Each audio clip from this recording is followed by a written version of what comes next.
Kamusta mga kadani? Nung unang video, gumawa ako ng top 10 pinakamalaking bus company sa Pilipinas. At sa video na ito gagawa ako ng part 2. Pero bago tayo magsimula mga kadani, kung mahilig ka sa mga ganitong content ay pwedeng pakipindot naman yung subscribe button para updated ka kapag nag-upload ako ng bago kong video. Maraming salamat mga kadani!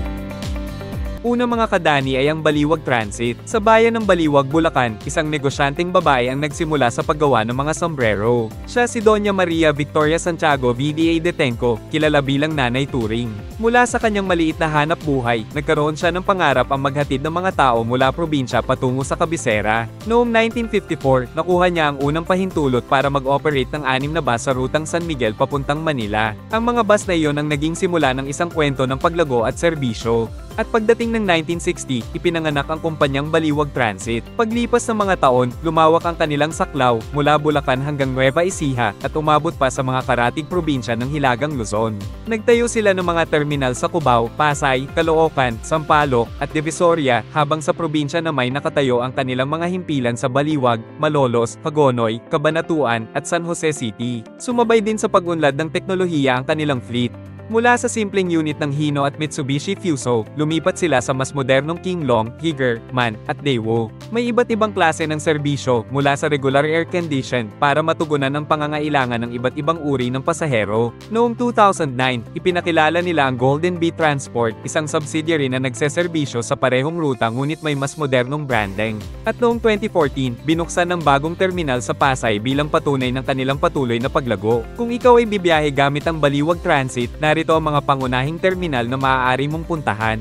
Sa Metro Manila, matatagpuan ng Cubao, Quezon City, malapit sa kilalang Araneta Center. Para naman sa mga sakay mula sa Hilaga ng Maynila, may terminal din sa Grace Park, Caloocan, sa Rizal Avenue, pati na rin sa Divisoria, Manila, na nasa Recto Avenue. Huwag ding kalimutan ng Pasay Rotonda, na matatagpuan sa Don Carlos Street, Pasay City. Sa Bulacan, makikita ang mga terminal sa bayan ng Baliwag, Hagonoy, at Angat, pati na rin sa bayan ng San Miguel. Kung patungo naman sa mga karatig lalawigan sa gitnang Luzon, naroroon ang terminal sa Cabanatuan at San Jose Nueva Ecija. Para sa mga biyahe patungong Hilagang Silangan, mayroon ding terminal sa Dingalan, Aurora. Sa kabuuan, ang Baliwag Transit ay may malawak na network ng mga terminal na kumukonekta sa Metro Manila at sa mga pangunahing bayan sa Bulacan, Nueva Ecija at Aurora. Kaya't saan ka man patungo sa mga lugar na ito, siguradong may Baliwag Transit na pwedeng pagsimulan ng iyong biyahe. Matapos pumanaw ang anak ni Doña Maria Victoria na si Joselito S. Tenco noong 2021, ang pamumuno ay ipinasa na kay Doña Amelita Amy Rustia Rodriguez Tenco, kasama ang anak nitong si Maria Victoria Vic Tenco Burgos at manugang na si Mark Burgos. Hanggang ngayon, ang Baliwag Transit ay nananatiling isa sa mga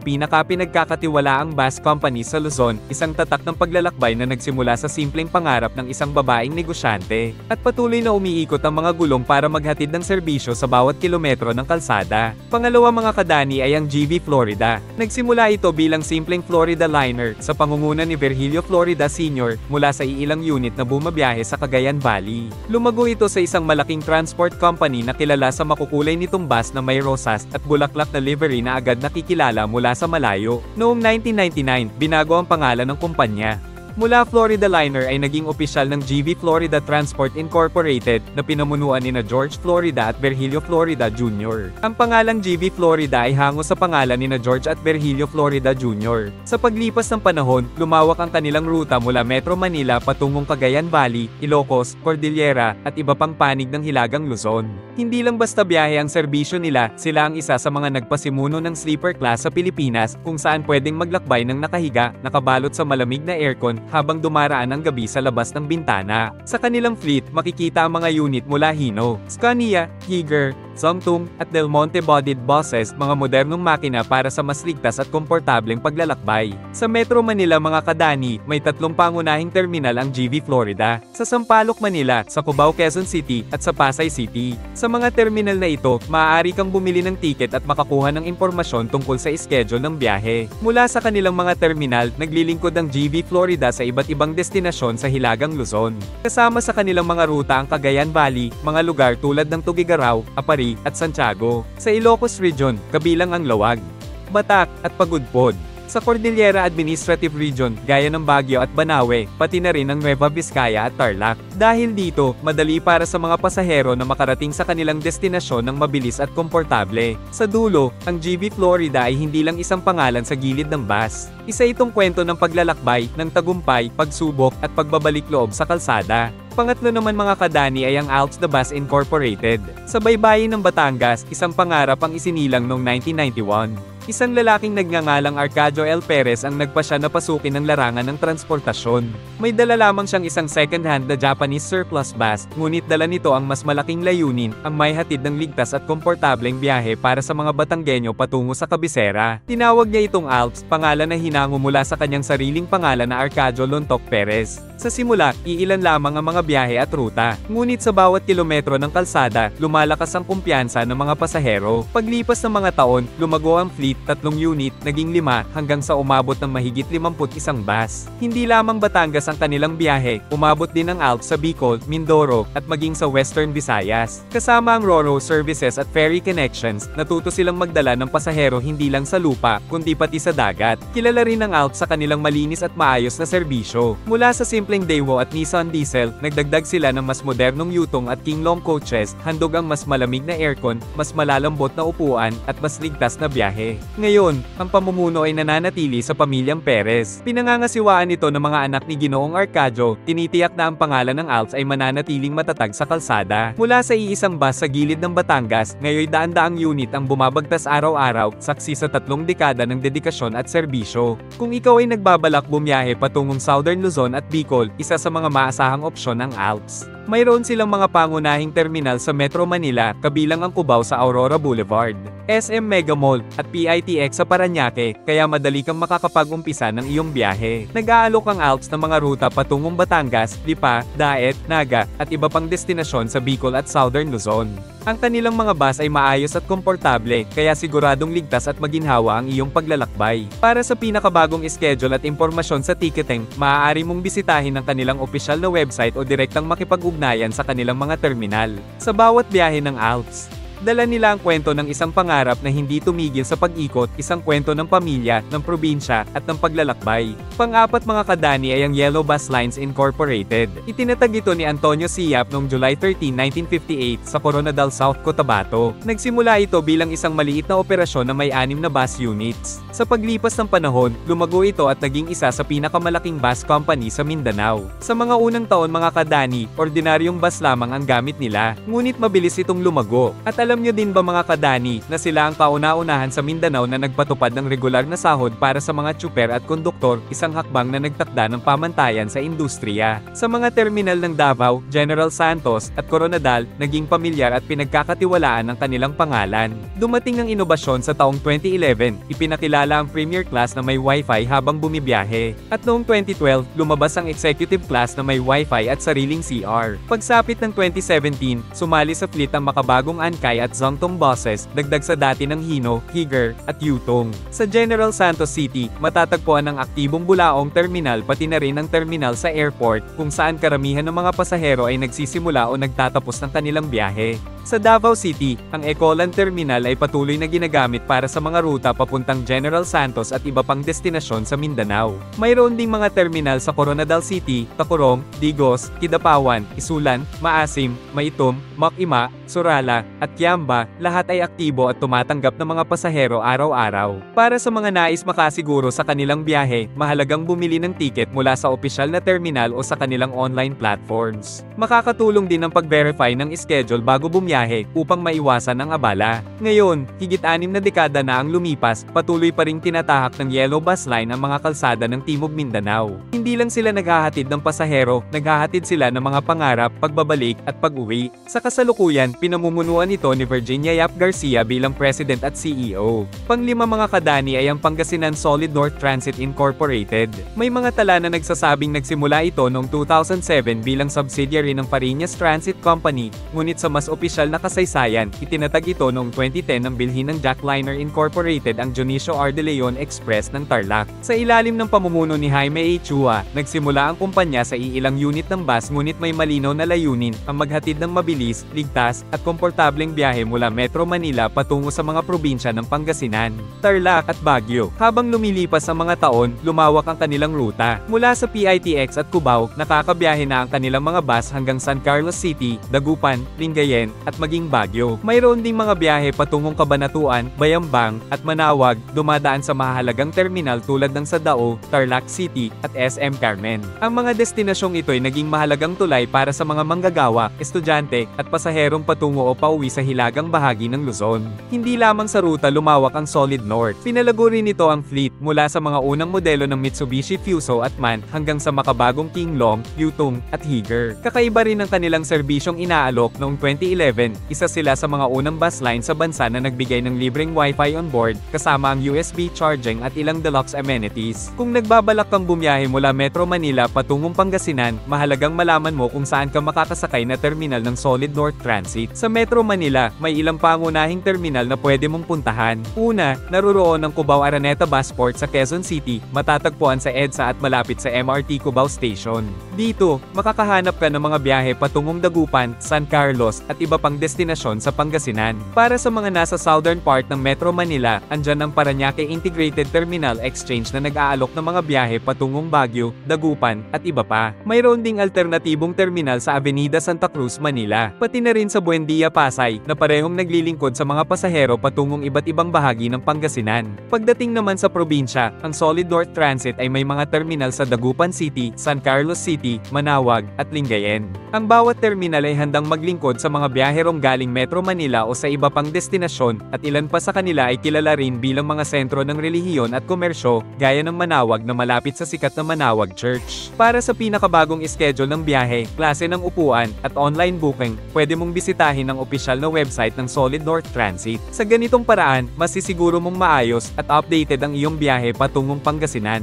Sa kasalukuyan pinamumunuan pa rin ng pamilya Chua ang kumpanya. Patuloy silang nagbibigay biyahe sa libo-libong pasahero araw-araw, patuloy na ginagampanan ang kanilang papel bilang isa sa mga pangunahing haligi ng transportasyon sa Hilagang Luzon. Pang-anim mga kadani ang Raymond Transportation. Taong 1972, nagsimula ito sa pangunguna ni Silvino Bino Escobar. Isang maliit na pangkat ng mga tsuper, ilang unit ng bus, at isang simpleng pangarap ang maghatid ng tao mula lungsod patungo sa kanilang mga tahanan sa probinsya. Sa tulong ng kanyang asawa, si Yolanda, at kanilang tatlong anak, unti-unting lumaki ang negosyo hanggang maging haligi ng transportasyon sa Timog Luzon. Sa paglipas ng mga taon, nadagdagan ang kanilang fleet. Mula sa mga ordinaryong bus na walang aircon, umabot sila sa mga deluxe at super deluxe units, may malalapad na upuan, Wi-Fi, CR, at entertainment system. Sila ay gumagamit ng mga bus mula sa mga kilalang brand tulad ng Daewoo, Higer, Santa Rosa, Partex, Del Monte, King Long, at Yutong. Kung ikaw ay nagbabalak na bumiyahe patungong Bicol o iba pang bahagi ng Luzon, isa sa mga maasahang opsyon ay ang Raymond Transportation. Mayroon silang mga pangunahing terminal sa Cubao, Quezon City, Sampaloc, Manila, at sa Parañaque Integrated Terminal Exchange o PITX. Bukod dito, may mga secondary terminals rin sila sa mga lungsod at bayan tulad ng Alabang, Calawag, Naga, Tabaco, Legazpi, at iba pa, kaya't mas madali para sa pasahero ang makasakay malapit sa kanilang lokasyon. Nag-aalok ang Raymond ng iba't ibang klase ng biyahe, mula sa standard, deluxe, hanggang sa super deluxe coaches, lahat ay may air conditioning para sa mas komportableng paglalakbay. May mga ruta silang direktang papunta sa Naga City, Legazpi City, Tabaco City, Matnog, Infanta sa Quezon, Real, at Prieto Diaz, na may regular na schedule sa buong araw. Ngayon, higit 4 na dekada mula nang umikot ang unang unit nila, patuloy ang Raymond Transportation sa paghatid ng kwento ng pag-uwi. Sapagkat para sa kanila, bawat biyahe ay hindi lamang kilometro, ito'y paglalakbay ng puso. Pang-7 mga kadani, ay ang Viren Transit. Itinatag ito ni Attorney Virgilio Q. Ronderes noong April 8, 1978. Sa kanyang pangalan hinango ang tatak na Viren. Visa Virgilio at Ron sa Ronderes. Isang paalala na bawat gulong na umiikot ay may pinagmulan. Mula sa mga lumang International Harvester Lodestar, naging tulay sila sa Ilocos, La Union, Abra, Pangasinan, at Nueva Ecija. Lumipas ang dekada, nagbago ang anyo ng fleet mula Mitsubishi Fuso at Hino, patungong King Long, Mercedes-Benz, at makabagong Korean-made Hyundai Universe. Sa puso ng Sampaloc, Manila, sa kanto ng Blumentritt at Dapitan Street, nakatayo ang pangunahing terminal ng Byron Transit. Mula pa noong 1978, ito na ang sentrong daungan ng mga biyaheng patungong Hilagang Luzon at saksi na sa libo-libong pasaherong pauwi o patungo sa kani-kanilang destinasyon. Mula rito, tumutungo rin ang biyahe sa isa pang himpilan sa Metro Manila, ang terminal sa Cubao, Quezon City, na matatagpuan sa kahabaan ng EDSA. Moderno at maaliwalas, may ticket and counters at passenger lounge na handog para sa mga pasaherong galing sa iba't ibang panig ng Talakhang, Maynila. Sa labas ng lungsod, nakahanay naman ang mga provincial terminal ng Byron Transit. Sa Vigan City, Ilocos Sur, ang terminal sa Quezon Avenue ay tila tagpuan ng kasaysayan at kultura. Sa Lingsat, San Fernando City, La Union, naman, dumaraan ang mga pasaherong patungo sa baybayin at kabundukan ng rehiyon. Sa Pangasinan, tatlong terminal ang nagsisilbing matibay na ugnayan sa mga bayan, ang Pozo Rubio, Pangasinan sa kahabaan ng MacArthur Highway, ang Tayog, Pangasinan sa silangang bahagi ng lalawigan, at ang Sison, Pangasinan sa hilagang dulo. Mula Metro Manila hanggang probinsya, bawat terminal ng Byron Transit ay nagsisilbing tulay ng mga pamilya, estudyante, at manggagawa. Sa bawat pag-alis at pagdating, may kasamang kwento ng paglalakbay at pag-uwi. Sa kasalukuyan, pinamumunuan ito ni Maria Luisa A. Ronderes bilang chairperson at president ng Byron Transit. Pangwalo mga kadani ay ang Philippine Rabbit Bus Lines. Noong August 28, 1946, kasagsagan ng pagbangon ng bansa mula sa digmaan, nagsimula sa Tarlac ang Philippine Rabbit Bus Line sa pangungunan ni Florencio P. Buwan at Ricardo L. Paras. Sa una, iilang surplus trucks mula sa US Army ang kanilang ginawang passenger buses. Pinili nila ang pangalang Philippine Rabbit bilang sagisag ng bilis at kasipagan, katulad ng kuneho na patuloy sa pagtakbo. Mula sa mga rutang nag-uugnay sa Tarlac, Pangasinan, at Maynila, mabilis lumago ang kumpanya. Nadagdagan ng mga destinasyon patungong Baguio at iba pang bayan sa Hilaga. Sa mga dekada ng operasyon, naging kilala sila sa pulang livery at sa kanilang slogan, "Our reliability rolls on." Pagsapit ng dekada 50s hanggang 80s, nagkaroon sila ng mga modernong unit mula sa International Harvester, Mitsubishi Fuso, at Nissan Diesel. Nakilala rin sila bilang isa sa pinakamalalaking bus company sa bansa, kilala sa maayos na serbisyo at sa malawak na network ng terminal sa Sampaloc, Cubao, at Monumento. Ngunit tulad ng ibang matatag na negosyo, dumaan sila sa pagsubok. Noong unang bahagi ng 2000s, hinarap ng Philippine Rabbit ang labor dispute at matinding kompetisyon dahilan ng pagbawas ng fleet at ruta. Gayunpaman, nanatili sila sa kalsada, patuloy na nagseserbisyo sa mga pangunahing ruta sa Hilaga. Gumagamit sila ng fleet gaya ng Guilin Daewoo, Higer, Sunlong, Yutong, at Santa Rosa Motor Works. Sa kahabaan ng Avenida Santa Cruz, Manila, nakatayo ang pangunahing terminal ng Philippine Rabbit Bus Lines. Dito nagsisimula ang maraming biyahe patungong Hilagang Luzon. Sa Cubao, sa loob ng Araneta City Busport, naghihintay naman ang mga pasahero para sa mga rutang patungo sa Pampanga. Mula Metro Manila, umaabot ang Philippine Rabbit sa mga provincial terminal, San Fernando, Mabalacat Dao Terminal, Angeles City, at Porac sa Pampanga, Tarlac City at Kamiling sa Tarlac, Baguio City sa Benguet, at Alaminos sa Pangasinan. Hanggang ngayon, para sa libo-libong pasahero, ang Philippine Rabbit ay higit pa sa transportasyon, ito ay bahagi ng kanilang alaala, kasaysayan, at paglalakbay pauwi. Pangsyam mga kadani ay ang Bataan Transit. Noong May 15, 2003, sa ilalim ng pangalang na Kia Tours, nagsimula ang isang maliit na kumpanyang may layuning pagdugtungin ang probinsya ng Bataan at ang Kabisera. Kaunti lang ang unit noon, kakaunti ang rutang tinatahak, ngunit malaki ang pangarap na maging tulay ng mga pasahero sa pang-araw-araw na biyahe. Di nagtagal, naging bahagi sila ng mas malaking pamilya, ang 5-Star Bus Company, na nagbigay daan para lumawak ang operasyon.